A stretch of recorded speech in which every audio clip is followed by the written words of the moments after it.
우리 요엘 성경에 있는 말씀을 먼저 보겠습니다. 요엘 1장 13절 14절 말씀.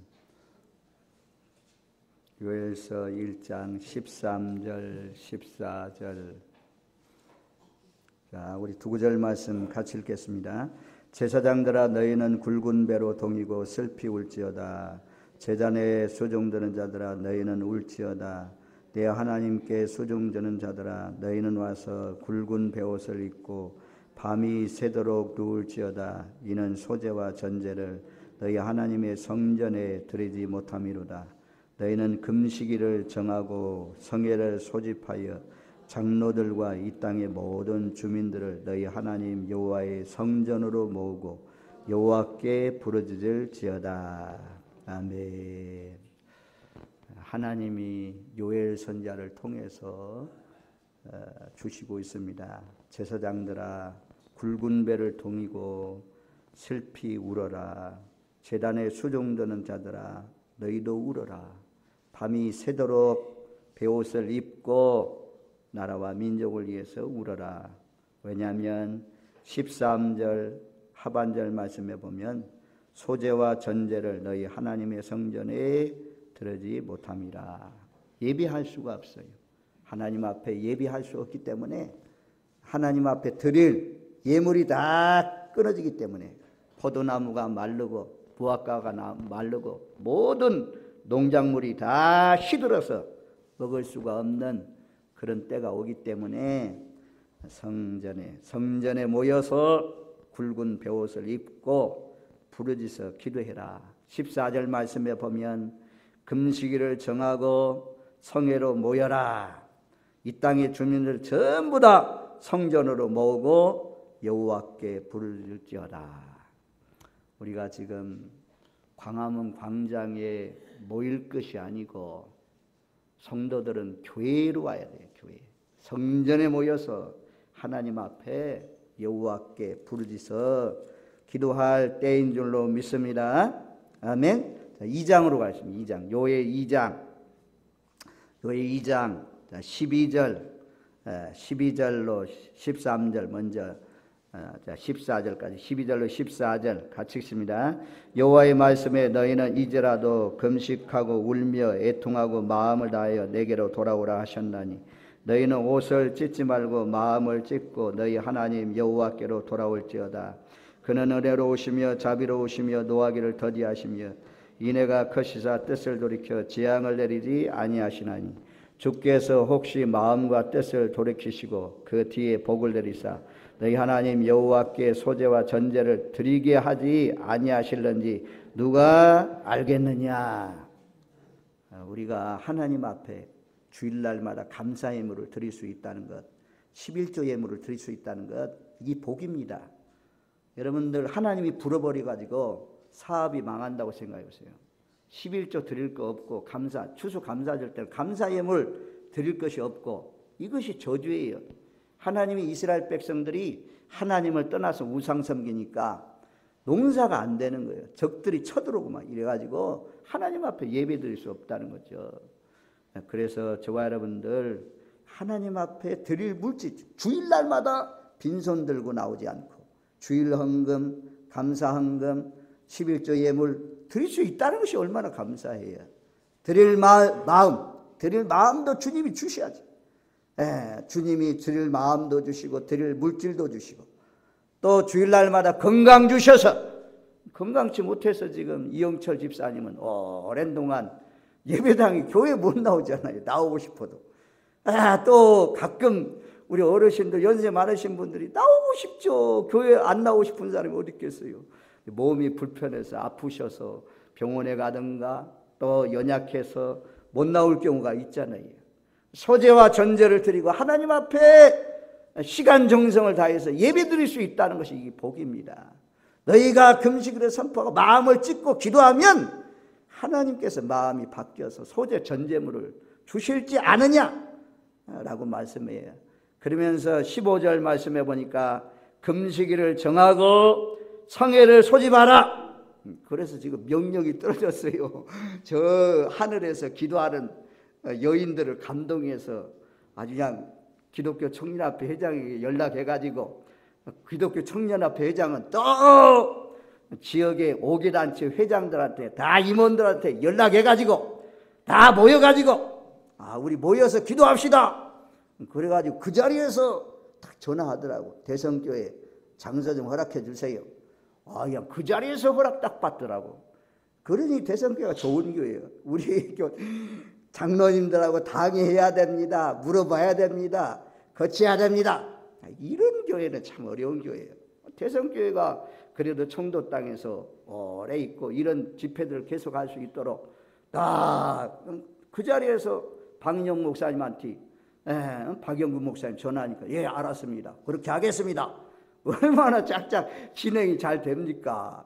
목사님 박인영 목사님 설교해 주십시오. 설교는 못합니다. 다른 사람이 해주세요.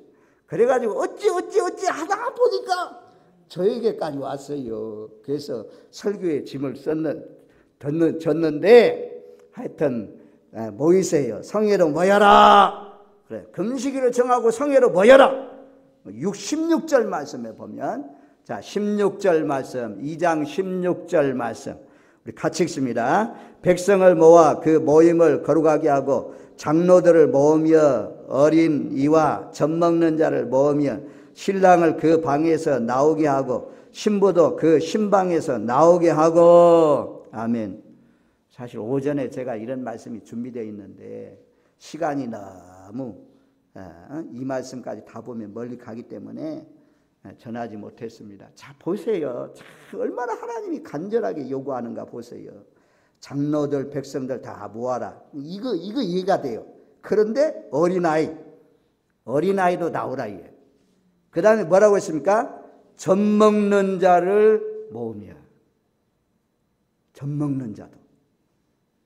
젖 먹는 자가 뭘 들어요? 듣지 못한다고 생각하잖아요. 뱃속에 있을 때부터 듣는다고 하잖아요.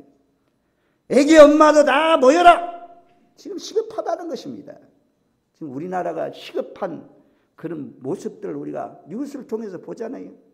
TV 앞에 앉아가지고 하루 종일 그 언론인들이 떠드는 그 말만 듣고 우리가 앉았어야 되겠습니까? 아니면 하나님 앞에 보좌를 바라보고 기도해야 되겠습니까? 어린 아이도 젖 먹는 아이도 데리고 와라 그러잖아요. 그 다음에 16절 하반절에 보면 신랑 그 방에서 나오게 하고 신부도 그 신방에서 나오게 하고. 나오라. 신랑 신부 얼마나 좋은 때입니까? 너희 방 안에서 두 사람 좋아하지 말고 나와라. 어제요 결혼하는데 보니까 야 나이가 많은 노처녀들, 응? 우리 이수 양이 아주 나이가 많아요. 결혼하는 보고 신랑을 얼마나 좋아하는지 막 얼마나 신랑도 그냥 신부를 보고 얼마나 좋아하는지. 그래서 저도 참 그렇더라고. 제가 결혼할 때도 저도 막 한참 좋아했어요. 좋아해. 그래가지고 그냥 신랑 얼굴이 화나다 막 웃는다 막. 그냥 좋잖아요. 그냥 막 신부만 봐도 좋아요. 막 그때는 얼마나 좋은지 몰라. 그렇게 신랑은 신부 얼굴 마주보고 있고 신부는 신랑 마주보고 있어도 좋은, 말 안 해도 좋은 그런 신랑 신부도 나와라. 급하다. 나라가 급하다. 나와서 전부 다 금식일을 정하고 성회로 모여라. 하나님께 부르짖어 기도해라. 그렇게 말씀해요. 그리고 17절 말씀에 보면 이제 저 같은 목사님들에게 요청하는 거예요. 17절 말씀에 보면 여호와를 섬기는 제사장들은 낭실과 제단 사이에서 울며. 제단 사이에 울어라. 강대상에 엎드려 울어라. 제사장들은 울어라. 이스라엘 민족이 왜 망했냐? 선자들까지 망했어요. 선자들이 기도 안 해요. 선자들도 타락하니까 망했어요. 마지막 보류는 어디냐? 목회자입니다. 목회자는 기름 부은 종들, 항종직 일꾼들이라고 말할 수 있어요. 한국교회가 사는 길은, 한국이 사는 길은 목사님들이 기도하는 거예요. 장로님들, 권사님들, 안수집사님들 기도하는 거예요. 그래서 제단 사이에서 그런데 우려야 되잖아요. 우려야 되잖아요. 정말 우려할 때가 지금이잖아요. 그리고 뭐라고 기도하냐? 17절 말씀해 보니까 여호와여 주의 백성을 불쌍히 여기소서. 불쌍히 여겨주세요. 하나님 이 땅에 국류를 베풀어 주세요. 나가면서 기도해야 될 것을 말씀합니다. 오늘 오후에 많이 모이세요. 많이 와야 되니까. 그래서 제가 이런 말씀합니다. 그리고 요엘이 전한 복음이에요. 복음. 요엘 선자가 전한 복음이 무엇이냐? 어려운 일거든 옷 찢지 말고 마음을 찢고 하나님 앞에 울부짖어 기도해라. 그리하면 희망이 있다. 그렇게 말씀해요. 예레미야 선자가 말한 대로 북방에서 되는 북방에서 우리가 잘못하면 우리가 계속해서 이래도 나라가 망해가도 배가 지면 침몰에 가도 기도하지 않으면 내려올 수밖에 없어요. 내려올 수밖에 없어요. 핵무기도 다 준비됐겠다 내려오지 않겠어요? 아무리 중국이 미국이 가서 선부 잡으려고 러시아하고 선부 잡으려고 해서 그들은요 오랜 동안 동맹관계입니다. 북한하고 동맹관계입니다. 그래서 우리가 세계선교 안 하고 허튼 짓 하고 하나님 떠나고 그러면 우리에게도 하나님이 진노의 막대기로 들어서 사용을 때릴 수가 있습니다. 그래서 그런 일이 당하기 전에 미리미리 우리가 하나님 앞에 기도해야 될 줄로 믿습니다. 아멘. 너무 TV 많이 보지 마세요. 제가 보니까 머리 아파요. 지금 들었다 하면 최순실 나오잖아요. 들었다 하면 박근혜 정부 물러가라는 그런 내용인데 그거 우리가 보고 있으면 복잡해요. 우리도 복잡해. 그러니까 차라리 TV 앞에 있는 시간이면 성경을 읽으세요. 성경을 읽으시고 그리고 한마디씩 계속해서 하나님 불쌍히 여겨주세요. 이 민족을 불쌍히 여겨주세요. 우리의 죄악을 보지 마시고 하나님 국류를 베풀어 주셔서 이 땅이 회복되게 해주세요. 정치가 안정되게 해주세요. 우리가 기도해야 될 줄로 믿습니다. 아멘. 자, 느헤미야 1장으로 돌아옵니다. 본문 말씀으로 돌아옵니다. 자, 느헤미야도 3절 말씀에 보면 거기에 남아있는 백성들, 예루살렘에 남아있는 사람들, 동생이 왔는데 동생한테 물었더니 남아있는 사람은 큰 환난을 당하고 능력을 받으며 예루살렘 성은 허물어지고 성문들이 다 불탔다. 그런 소식을 들었습니다. 2장 3절 말씀에도 보면 내가 왜 근심이 없겠습니까? 근심해야 하는 이유는 바로 우리 조상들이 살고 있는 황폐한 성문들이 불탔기 때문에 내가 지금 얼굴에 수심이 가득한 것 아니겠습니까? 라고 왕 앞에 답변하고 있는 것을 볼 수가 있습니다. 좋아요, 여러분들. 지금은 우리가 정말 베옷을 입을 때입니다. 제가 지금 넥타이가 지금 화려한 넥타이가 아니잖아요. 어제 잔치가 있어서 꽃은 화려하지만 이게 지금 이게 분홍색이 보라색이 이게 뭐 때문에 찼습니까? 이게 회개하라는 회개. 굵은 베옷을 입었다 이겁니다. 영적으로 굵은 베옷을 입고 기도할 때다. 그런 의미로 보라색 넥타이를 찼습니다. 그래요. 불이 타고 성문들이 다 무너지고 회파되고 그래서 느헤미야가 기도합니다. 금식하면서 하늘의 하나님 앞에 수일 동안 슬퍼하면서 금식하면서 기도하는 내용입니다. 오늘은 직접 기도하는 내용에 들어갑니다. 자, 첫 번째 4가지로 오늘 말씀하려고 그래요. 4가지로. 자, 5절 말씀에 보면, 자, 5절 말씀 우리 같이 읽습니다. 이르되 하늘의 하나님 여호와 크고 두려우신 하나님이여 주를 사랑하고 주의 계명을 지키는 자에게 언약을 지키시며 긍휼을 베푸시는 주여 간구하나이다. 아멘. 제일 먼저는 하나님을 찬양했어요. 다니엘서도 깊은 내용이 안 들어갔지만 거기에 다니엘도 똑같아요.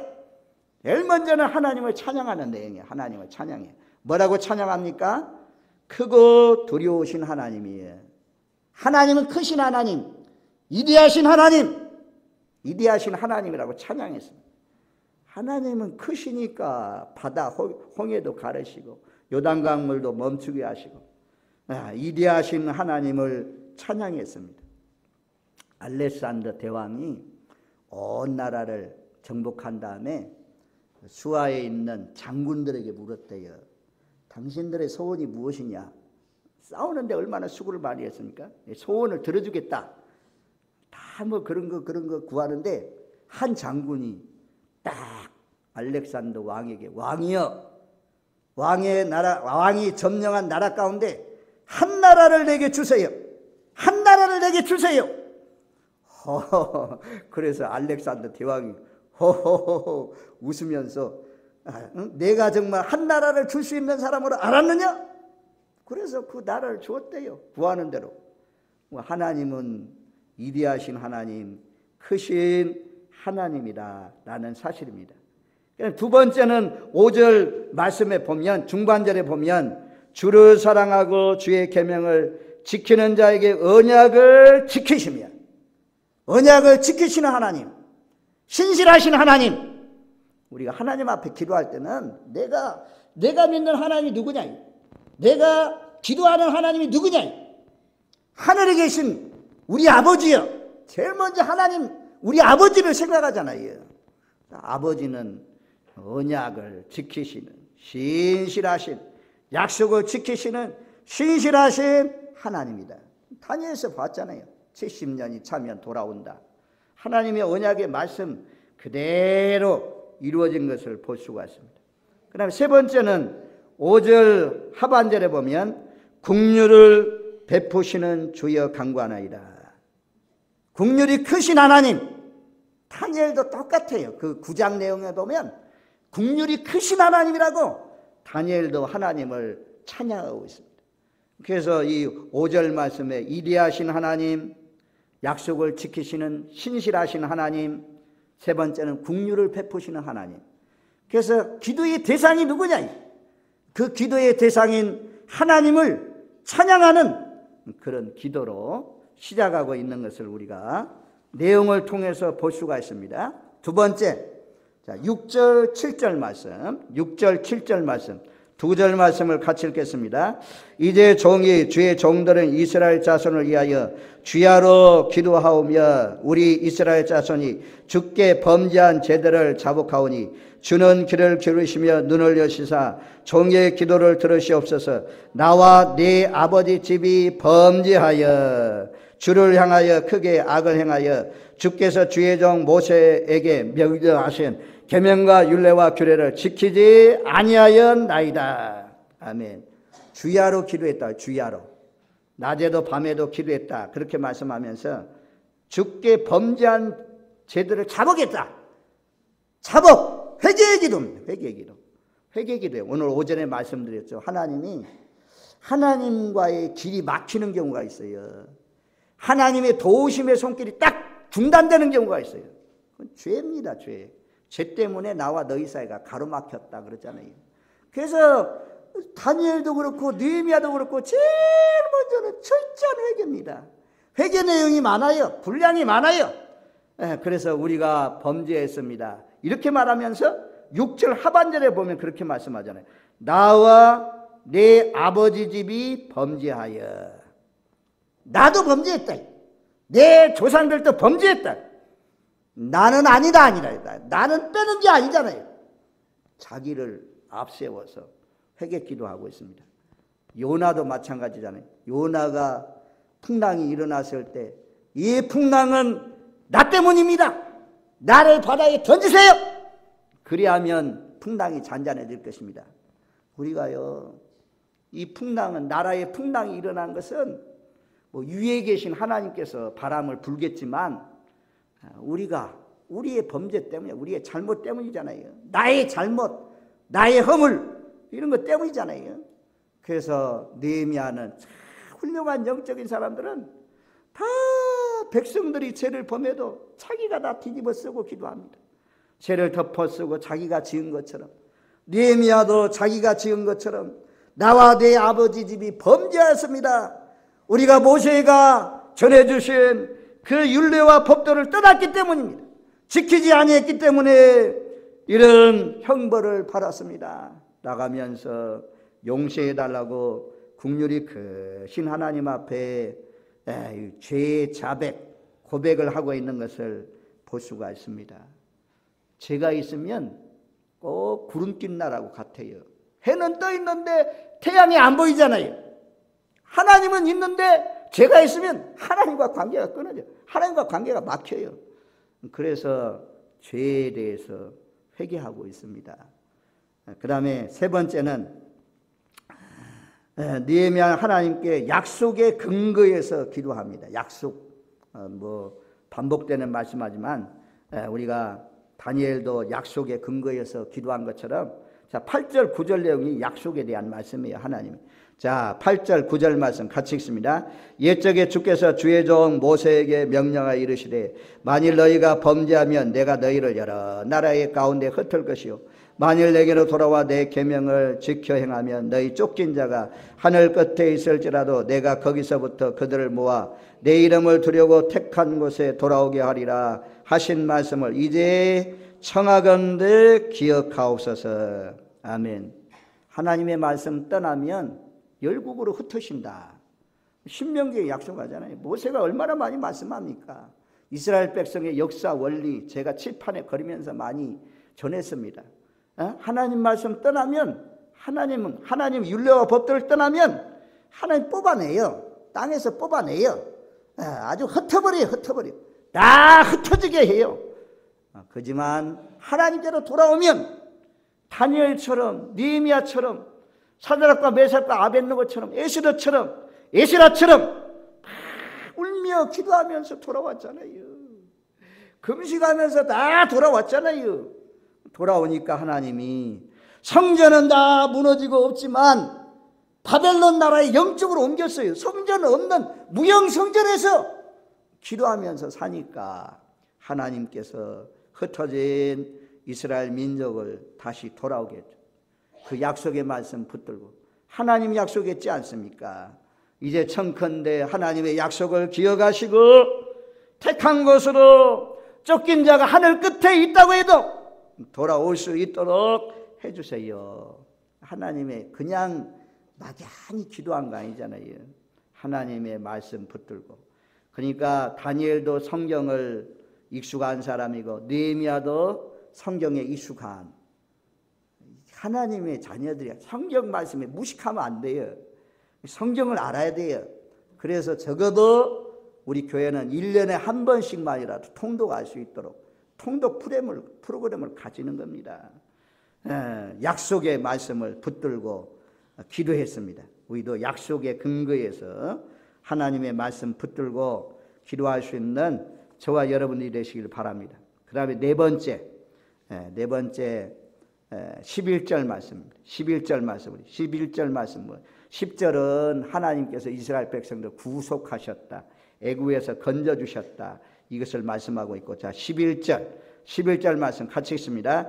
주여 구하오니 귀를 기울이사 종의 기도와 주의 이름을 경외하기를 기뻐하는 종들의 기도를 들으시고 오늘 종이 형통하여 이 사람들 앞에서 은혜를 입게 하옵소서 하였나니 그때에 내가 왕의 술관원이 되었느니라. 아멘. 종의 기도와 주의 이름을 경외하기를 기뻐하는 종들, 이 참 주의 이름을 경외하기를 기뻐하는 종들. 여러분들은 예수님을 사랑하고 하나님을 사랑하고 하나님 앞에 예배하고 찬양하고 기도하고 이런 것들이 정말 즐겁습니까? 그런 것을 기뻐하는 종들, 그 종들을 기도를 들으시고 오늘 종이 형통하여 하나님 나 느헤미야가 형통해야 되겠습니다. 나로 하여금 형통케 해주세요. 나를 형통케 해주세요. 다니엘서 9장에는 주의 이름을 위하여 황폐한 성전, 황폐한 성읍을 회복해 주세요. 주의 이름을 위하여 내 아들이 하나님 직장에 들어가죠. 직장 좀 합격하게 해주세요. 직장의 문을 열어주세요. 하나님의 이름을 위하여 장가갈 수 있도록 해주세요. 주님 영광 얼마나 나타나겠습니까? 하나님의 이름을 위하여 우리나라가 평안하게 해주세요. 하나님 영광 이하여 평안하게 해주세요. 다니엘이요, 자, 나로 하여금 형통케 해주세요. 기도합니다. 왜 형통해야 되냐? 왕의 술관원이요, 왕의 측근이요. 오늘날로 말하면 비서실장, 비서실장. 왕의 비서 가운데 한 사람입니다. 얼마든지 왕에게 통할 수 있는 사람. 그래서 먼저요, 기도하지 않고 이 원리를 중요해요. 11절 원리가 중요해요. 뭐냐면 다니엘이 지금 왕을 만나가지고 왕에게 도움을 요청하려고 그래요. 왕에게 도움을 요청하려고 그래요. 아닥사스다 왕에게. 그런데 먼저 도움을 요청하기 전에 먼저 하나님 앞에 기도하냐. 무릎 꿇고 하나님 앞에. 하나님 종으로 하여 형통하게 해주세요. 이것은 무슨 얘기냐면 왕을 만나서 왕에게 도움을 요청할 때 왕의 마음이 도울 마음을 주세요. 도와줄 수 있도록 하나님 역사해 주세요. 이렇게 기도했습니다. 그러고 나서 왕이 물어요. 왕이 물어와요. 그냥 근심이 가득 차니까 아무래도 자기 조국이 어렵다는 이 소식을 듣고는 다니엘이 금식한 것 같아요. 수일 동안 앉아서 금식했죠. 그러니까 얼굴이 근심이 뛰면 이때 당시는 아주 제거당한대요. 왜냐하면 왕의 술잔에 독이라도 타면 큰일이잖아요. 술관원은 왕이 마시기 전에 전부 다 확인하는 사람인데, 왕이 이게 뭐 왕을 죽이려고 독살하려고 뭐 이상한 생각을 품고 있는 거 아닌가 이렇게 생각할 수 있는데, 왕이 물어와요. 다니엘이 기도했잖아요. 종이 형통하게 해달라고. 왕이 물어옵니다. 물어와요. 다니엘이 요청도 안 했는데 왜 내 얼굴에 근심이 가득하냐, 왜 수심이 가득하냐 그랬더니 다니엘이 우리 민족이요, 묘실들도 다 타고요, 성읍도 다 무너지고요, 성전도 다 무너졌어요. 왕이여, 그래서 왕 앞에 요청해요. 왕이여, 나로 하여금 고국에 가가지고 좀 성벽을 건축할 수 있도록 해주세요. 그래서 2장 내용을 읽어보면 왕이 허락을 합니다. 조석까지 내려가지고 그 성벽 쌓는 데 필요한 물질까지 주게 하고, 그래서 이 느헤미야가 52일 만에, 반대자들이 많았지만 예루살렘 성벽을 하나님의 선한 손에 도우심으로 건축하게 됩니다. 그래서 왕을 만나서 도움을 요청하기 전에 먼저 누구에게 요청했냐? 하나님께 요청했다. 그래서 우리도 누군가 도움을 요청할 때 직접 사람을 만나서 요청하기 전에 먼저 하나님 앞에 기도하고, 하나님 앞에, 하나님, 내가 그 사람 만나려고 하는데 이런 관계 속에서 만나려고 합니다. 하나님, 기도한 대로 그 사람의 마음을 좀 바꿔주시고 하나님 저를 도와줄 수 있도록 좀 해주세요. 먼저 기도하니까 하나님께서 다 은혜롭게 잘 역사하신 것을 우리가 볼 수가 있습니다. 자, 오늘 느헤미야의 기도에 대해서 제가 4가지로 말씀드렸습니다. 결론입니다. 첫 번째는 기도의 대상, 우리 앞에 기도하는 분이 누구냐? 누구 앞에 기도하느냐? 하나님은 위대하신 분이고 약속을 지키시는 신실하신 분이고 국률이 많으신 그 하나님이다. 두 번째는 기도의 내용 전체가 다 자복하는 기도, 회개하는 기도, 회개의 기도를 하나님이 기뻐하신다. 세 번째는 약속의 근거에서 주의 말씀을 버리고 떠나면 열방에 흩어버리고 돌아오면 하나님께서 돌아오게 하신다. 이 약속에 근거한 기도였고, 또 네 번째로는 먼저 사람을 만난 것이 아니고 하나님 앞에 기도부터 먼저 하셨다. 그랬더니 모든 일들이 술술 잘 풀려졌다. 왕이 흔쾌히 느헤미야의 도움을 들어주었다는 것입니다. 우리도 늘 먼저 그의 나라와 그 의를 구하면서 느헤미야처럼 다니엘처럼 이 시국이 어려울 때 기도로 돕는 저와 여러분들 되시길 바랍니다. 기도가 아무것도 아닌 것 같지만 엘리야도 엘리사도 이스라엘의 병거와 마병이여, 이스라엘의 병거와 마병이여 라고 한 것처럼 우리의 기도 한마디가 이스라엘의 우리나라의 탱크, 우리나라의 공격 무기가 된다는 사실을 기억하면서 늘 기도하기를 힘쓰면서 정말 실제로 베옷을 입고 금식하며 둘이서 기도할 수 있는 저와 여러분들 되시기를 주님의 이름으로 축원드립니다. 아멘. 하나님 아버지 감사합니다. 굵은 베옷을 입고 이 마지막이 가까운 이런 때에 나라와